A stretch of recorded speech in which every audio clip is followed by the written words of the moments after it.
All right, so the debates around slavery went from the floors of Congress to the halls of the Supreme Court with the case of Dred Scott.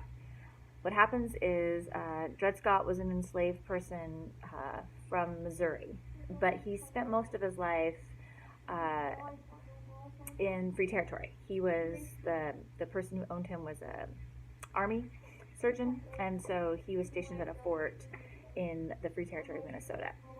And so when Dred Scott's owner dies, Dred Scott sues for his freedom. And it will make its way through the Supreme Court, or make its way through the court system. And then when it gets to the Supreme Court, Taney issues his decision. And he says, first, when the Founding Fathers wrote the Constitution, they did not conceive of enslaved peoples as people. So they aren't citizens of the United States because they were considered property. So already Scott's case is not looking very good. And then he said that property, if you purchase property in Georgia, if you purchase a horse and buggy in Georgia and you take your horse and buggy to Massachusetts, it's still your horse and buggy. That property, the ownership of property exists throughout the states. And that ultimately Congress really has no means of determining if territory is free or territory is not free. Which, if the Kansas-Nebraska Act hadn't been invalidated, the Missouri Compromise, Taney just invalidated the Missouri Compromise. But the most egregious thing that Taney writes in his majority opinion is that a black man has no rights which a white man is bound to respect. And it's that part that even makes some Northerners think, well, wait a minute. Not many, but more than had been thinking about it before. Kind of start to think about slavery in different ways when Taney says a black man has no rights, which a white man is bound to respect.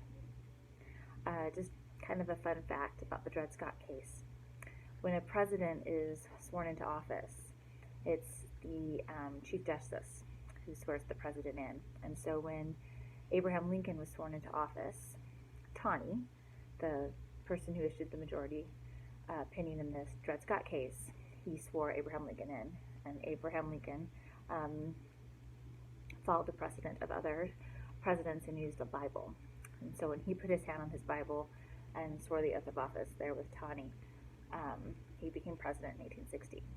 When President Obama assumed the oath of office in 2008, he used Abraham Lincoln's Bible. So think about that for a moment.